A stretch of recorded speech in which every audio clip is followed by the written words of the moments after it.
Today I have a 2025 buying guide for SpaceX Starlink just for you. Let's get into it. Hey everybody, welcome back to the channel. Thank you so much once again joining me for Tea Time Without Tea.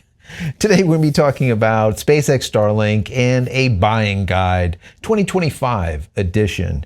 So a lot of you have been asking me for this for quite some time, and I just haven't had time to do it. So we're on vacation, a workcation, let's call it.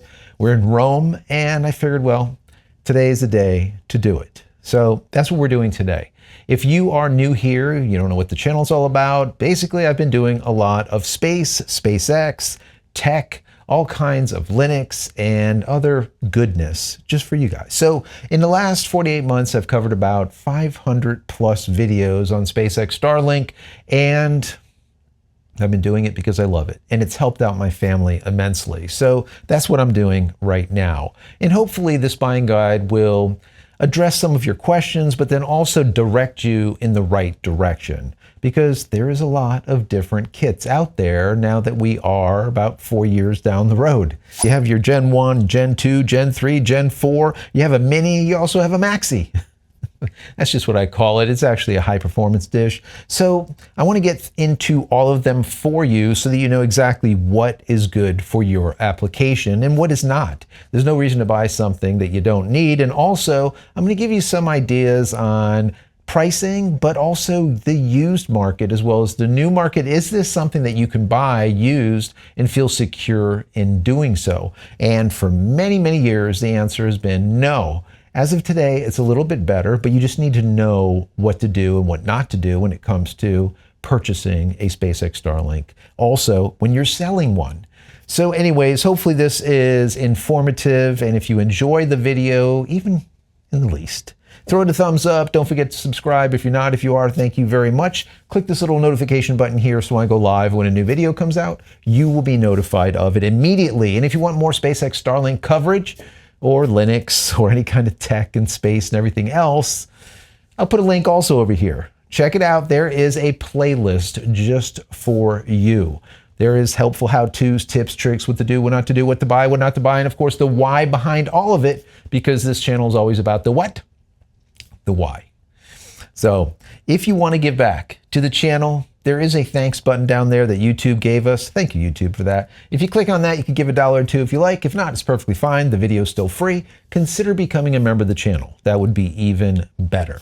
So without any more self-promotion, let's get right into this list. What I did is I put together I guess it would be a table. So maybe I'll show you this table on the screen somewhere, or I don't know how I'm going to do it when I edit this, but either which way, I'm going to give you the information piecemealed by Gen 1, Gen 2, Gen 3, standard, performance, mini dish, and all the rest of the stuff. So you get an idea. And then what we'll do is we'll cover topics on each one. And then there is some other topics that won't be with this list that I'll give you at the end, and that will give you even more information to once again help you make this decision. So to start out with, you have Gen 1. Now, Gen 1 is something that a lot of people had when they were in the beta days before they moved to Gen 2. I have a Gen 2, like one of the first dish that came out that was Gen 2. I think I have number 2000 or something, 2008, I don't know. So I have the very beginnings of the Gen 2. When I came on board, it was probably about 12, I think it was 112,000 people. And as of right now, there's about 6 million people. So there's a big upswing in the number of people that are currently using SpaceX Starlink, and rightfully so. Because if you're in the rural area like myself that have been dealing with extremely slow speeds, absolutely no broadband, using AT&T or someone else for like DSL or UVerse or some other garbage, or even worse, maybe you're using some type of HughesNet or Viasat or something else, where these people have been stealing so much money from us in the rural areas, just absolutely pillaging. And now SpaceX Starlink is here and they can't do it anymore, and that's why they're going out of business. Anyway, starting out with Generation 1. Generation 1, you cannot purchase new. You would have to buy it in the used market, maybe eBay or wherever, somewhere local to you, that someone has one of them and they want to get rid of it. Those are the ones that are round. It's the only, or oblong, it's the only, let's call it round dish that there is. All the rest of them are rectangular. So The difference between some of the new dish and the Generation 1 and the Generation 2 is the Generation 1 and the Generation 2 are fully articulating, okay? So this is a fully articulating, meaning that there's a motor in the head that allows SpaceX Starlink to adjust the direction of that dish automatically. So the good part about this is that if you do have one of these dish, then you don't have to touch it ever again. And if SpaceX Starlink says, hey, we want to change your dish direction, they can do it automatically, like I said, through a update, right? It'll reboot itself, and then all of a sudden you'll see the dish recalibrate itself and now change direction. Now for me, this has happened about 4 times since I've had SpaceX Starlink in the last 48 plus months, all right? We started out pointing due north, or almost due north. We are in the Northern Hemisphere in Florida. As of right now, we're in Rome, so we're in Europe. If you've been watching me for the last week, we are in Rome. But normally I'm in Florida, and that dish is pointing north, just slightly northeast, at about maybe a 20-25% grade on it, right?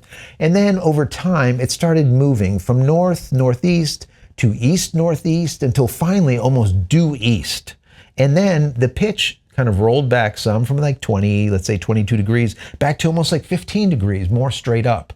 Why did this happen? There's more satellites overhead. It doesn't need to direct it in any specific direction. Yes, you're going to get better service if you do direct it, but you can actually throw the thing flat on the ground. You're still going to get great coverage. Okay, so keep that in mind. But if you don't want to touch it, a fully articulating dish like a Generation 1 is for you. Once again, you can only get this on the used market, and you're going to pay about $250 to $400 for it. It runs on AC power. That's very important. AC, not DC. It runs on AC power, and the mini routers, and I'll get into that in just a second, mini routers are not supported. So you can't add additional routers to like create a mesh network. To create a mesh network, you would have to have more Generation 1 routers for it to see them as APs or access points to be able to extend a mesh network from that. Also, you're only going to be able to use this for residential light or residential standard coverage. And you're going to get about, let's say 50 to about 150 to maybe sometimes 200 megabits down load speed. And since this is a used only dish, you're not going to be able to get one for free by signing up for 12 months, but there is some out there that you can get for free, and I'll tell you which ones in just a minute. So this unit is more for someone that wants that fully articulating head, so when it's up on the roof, they don't have to touch it ever again, and if it needs to change its direction, it will happen once again automatically, and SpaceX Starlink will do it for you. After the Generation 1 came Generation 2, and it's very similar to a Generation 1. You cannot purchase it new as of today. The only way to get it, once again, is through eBay or wherever, and you're getting it used, so bear that in mind. And once again, I'll tell you in just a minute when we're done with this list on what to look out for, because there is some specific things. The unit is slimmer than a Generation 1. It is also, instead of oblong in shape or round, let's call it, it is now rectangular. But it is still motorized. It's fully articulating, just like a Generation 1. But you also have Wi-Fi 5, just like a Generation 1 too, so you're not getting Wi-Fi 6 with it. Keep that in mind. And the price, they go for about $300 to $500, somewhere around there. And the power that supports this unit is AC. It is not DC, just like the Generation 1. So if you're looking to use it on like a Jackery or some kind of EcoFlow or something that you want to do DC to it, well, you would need an inverter to be able to run it. Also, the mini routers, like I told you before, do not work on this system either. So you're not going to be able to buy them and use them as APs, as access points to form a mesh network. You would actually have to buy more of these routers to then use those as APs. Also, the unit is, of course, for residential coverage, so you'll be able to get residential standard or residential light with it. It's not for any type of roaming, and you're going to get the exact same speeds, anywhere from 50 to 150, 200 megabits per second. download speed, which is still very fast. And no, you cannot get one for free because once again, it is a used only type of setup. But this is more for the budget friendly. You just want to buy it and you want to use the older version instead of the new version. But the most important thing is that fully articulating head. If you want that fully articulating head, this is the last one that has it. So generation 2 is it. As we move further into this list, none of them have that fully articulating top piece, that head, let's call it, that moves 360 the dish and points it exactly where it needs to point, as I said, automagically. Moving on to a generation 3. Now, the generation 3 is a little bit different than generation 2 because now we've kind of moved out of the Wi-Fi 5 phase and we're now in Wi-Fi 6 and it uses RJ45 and not the proprietary cables, and there's some things that also change. Now, you can buy this new, but you can also buy it on the used market, either which way, in comparison to Gen 2 and a Gen 1. They go for now only $349, which is crazy, considering mine that I got, which was a Generation 2, was $599. So this is now $349. You can get it all day long, which is really cool. New. So you might be able to find it on the used market for even cheaper these days, since they are available so cheap. New. Why are they cheaper? Once again, it does not have that fully articulating top head to it. It doesn't have motors, actuators in there. That's all gone. It basically has a kickstand that pops out and you stick it on the ground, or you stick it onto a mount and it says, hey, move it to the left, a little bit to the right, a little bit up, a little bit down, whatever. And then it'll say, bingo, leave it right there. You screw it in and that's it. That's where you keep it. That's how these work. Now, moving into this Generation 3, they do now allow you to use one of those $40 minis, the mini routers, as APs, as access points. So you can buy a whole bunch of these if you would like. I think that's just, I don't even know how they do this, but all of these little mini routers, they only cost $40 a piece, and each one will give you about 1,000 to 1,500 square feet additional coverage to the Wi-Fi that the unit already provides.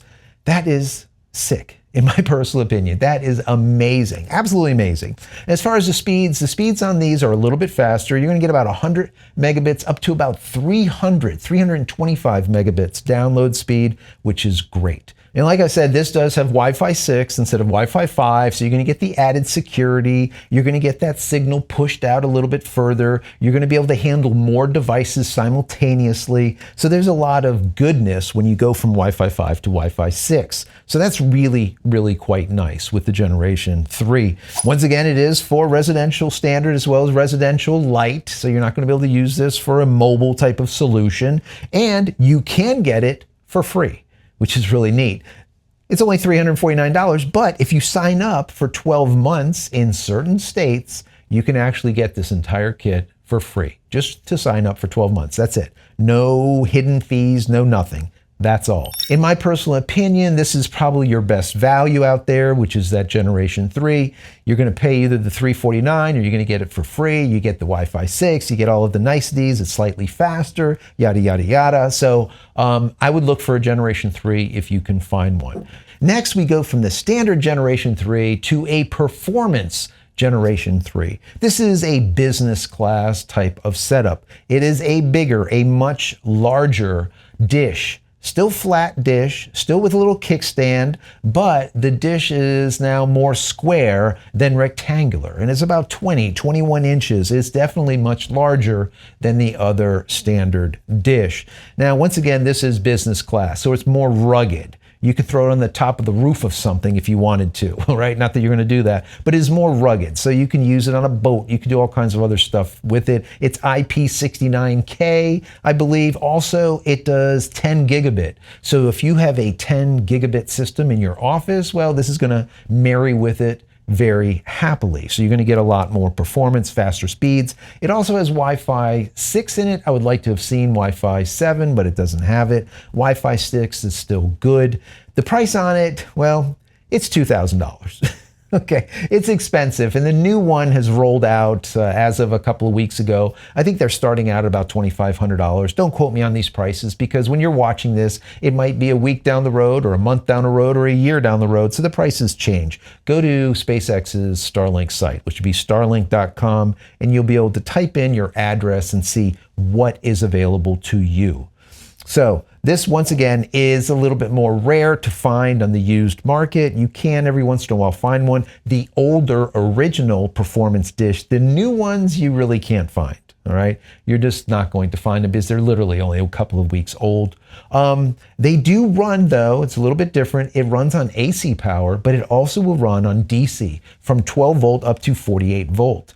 Which is really damn cool, meaning that you could run it, once again, on a Jackery or an EcoFlow or any type of solar generator. You could run it on golf cart batteries. You can run it on anything that's DC. It has a barrel connector. Plug it in, boom, and you're running the thing. You don't have to use a AC to DC, DC to AC. You do not need an inverter. Inverters really steal power from you, anywhere from about 10 to 15 to 20% of your power just from inverting the power from, for example, DC to AC. So you don't like to do that if you don't have to. So being able to run it directly into it, DC to DC, is optimal. And this allows you to do it. Also, you will be able to use those $40 little minis with it if you like.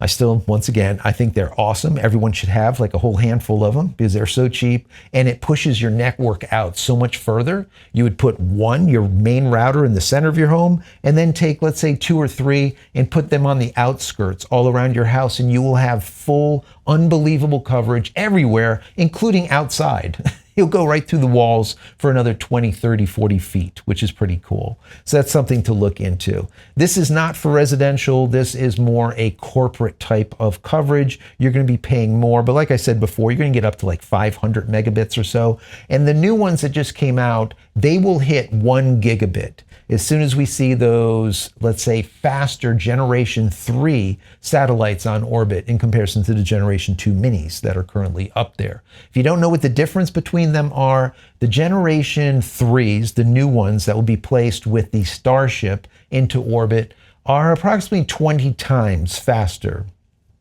than a current Generation 2 mini. So it is a big, big, big difference. So every time you put, for example, 100 of the new Generation 3s, it's the equivalent of putting 2,000 of the Generation 2 minis up there, just to give you a scope, right? A scale of how big this is. But they have to stop blowing up the SpaceX Starship.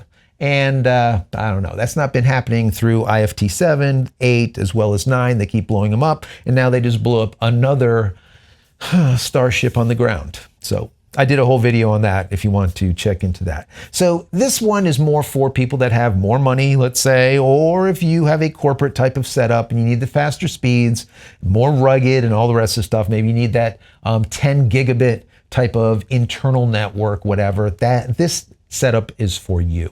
And then lastly, we have a Generation 4 Mini. The Generation 4 Mini is relatively new and it is pretty damn cool. It's really compact. You don't have a router. The router and the modem is built into the dish itself, so everything is compact.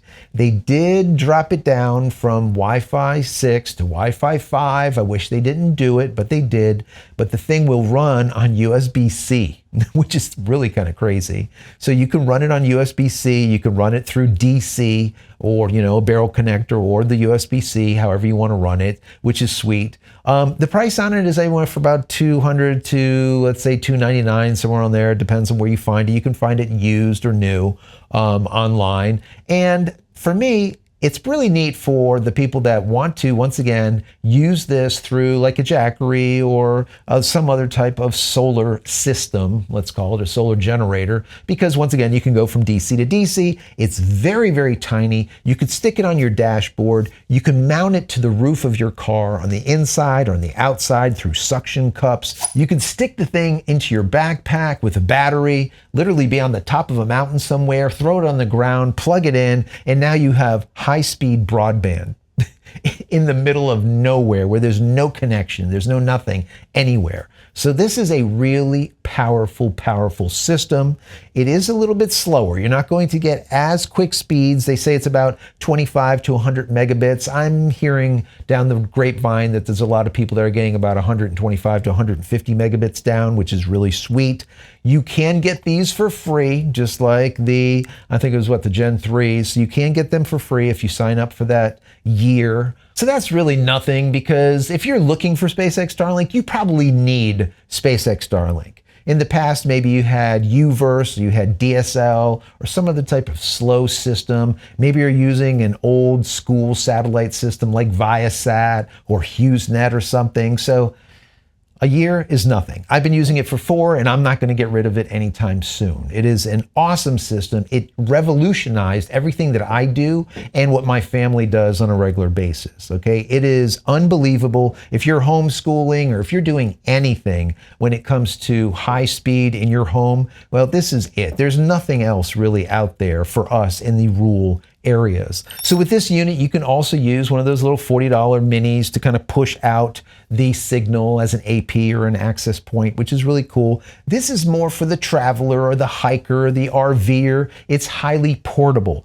And instead of it being like a residential light type of system, you can use it more for a roaming system, right? You can get a roaming package, either the standard roaming, or you can get like an unlimited roaming, like global roaming or whatever, however much data you need. And you can take a look at it to see where you can use it. The roaming packages used to be specific to your region, let's say in the US or Canada, whatever. Now it's like you get the roaming package with like the unlimited, and you get the whole world, basically. You have that amount of time, whatever that amount of priority time is, and that's what you get, and you'll be able to take it anywhere you want. Now, when I came here to Rome, we're kind of touring Italy, Rome, Greece, Sicily, this type of area here, and I ended up calling the cruise line. I said, listen, can I bring on board my Mini? And they said, no, we'll confiscate it. I'm like, that's great. That's fantastic. And the reason being is because they're selling us SpaceX Starlink on the cruise. It's Norwegian, actually, and they're selling it for $600, okay, for like a 10-day cruise or something, just so you get an idea. So, of course, they're not going to want you to bring your own SpaceX Starlink Mini, because you could just throw it on the balcony and now have high speed wherever you are, no matter where you are, and they can't make any money. It's the same thing as if you try bringing a wine bottle into a restaurant, they charge you a bottle fee. It's the same thing. This is an internet fee, and their internet fee is if you bring a SpaceX Starlink, they confiscate it and they give it back to you at the end of the cruise. So we obviously couldn't bring it in. Sadly, we ended up having to pay $600 to use theirs. So we hope that once we are on the cruise, it ends up being good for that money. Because remember, most of these ships only have 5, 10, 15, let's say, dish on the top of the cruise liner. That's it. You have sometimes thousands of people on board. So if they all buy this package, as you would guess, it would start going slow. So even though I'm paying a lot of money for this service, the service might be shites. I don't know. So anyways, if you are looking into the Generation 4 Mini, you're probably going to be some type of traveler, RVer, backpacker, biker, someone that's going to be out in nowhere's land and your cell doesn't work. And you want to just be able to have high speed wherever you are, and that is exactly what that system is for. So that's all of the dish that are currently, or the kits that are currently available. You have your Gen 1, your Gen 2, your Gen 3, you have your minis, and of course you have your high performance for the corporate people out there. Now, as I promised you at the beginning of this video, I'm going to give you some pointers as far as selling or buying a SpaceX Starlink dish. I put together some bullets. I'll throw them up on the screen, maybe here, there, or somewhere. Number one, the SpaceX Starlink dish needs to be inactive for 90 days or 120 days since it was purchased. That's number one. Number two, the seller cancels the service, starts transfer. So whoever cancels the service is the one that starts that transfer process. Next, the buyer activates the SpaceX Starlink at spacexstarlink.com/activate with the kit and serial number. So keep that in mind, the kit and serial number. So if you're buying one of these, you need the kit and serial number from the person you're buying it from. If you're selling it to someone, you need to give them the kit and serial number to them, and you must deactivate it for them to be able to then register it. You have to start that process. Next, there is such thing as region locking. So if you're buying a SpaceX Starlink dish and it was activated in another country and now you purchase it, you might not be able to use it. The same thing if you're trying to sell it to someone and they are in a different country, chances are when they try to activate it, it will say, nope, this dish will not work in your region. So bear that in mind. Don't try to sell it to someone that's outside of your region, and don't try to buy one from outside of your region. If not, you might be wasting your money. Lastly, the warranty is tied to the original purchase, meaning that when you sell this to someone, they're not going to get your warranty. The first person that buys it has the warranty. After that, it is not warranted. If something goes wrong, SpaceX Starlink is not going to take care of it. Will they activate it? Yes, they will. If it breaks, will they fix it? No, they won't. Okay, so keep that in mind. This is according to their warranty page. They might change things, so you might want to look that up in the future. Once again, I don't know when you're watching me. You could be watching me a week from now or possibly a year from now. So look it up just to be safe.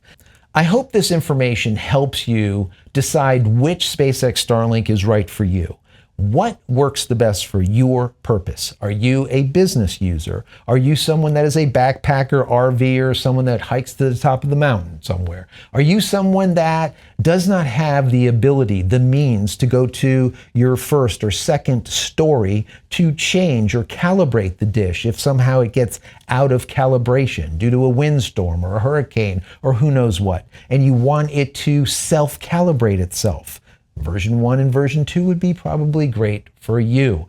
So know what these dishes are all about, rewind everything that I said, review it, and then decide which one you would like to purchase. Down below, I would like to hear from you. Which one did you end up going with? And do you like it? Is it something that you already own? Is this some new information that you don't even know about? So hopefully I've given you at least a couple of tidbits here. And if I have, throw the video a thumbs up. That would be very helpful. Don't forget to subscribe, like I said before. And finally, head over to my website, JCristina.com. Check out my merch. See if there's something there that you like. If there is, please pick it up and help support me and my family. Many blessings to you and your family. Stay safe, stay healthy, stay connected with SpaceX Starlink, of course. And we'll see you in the next one. Love you guys.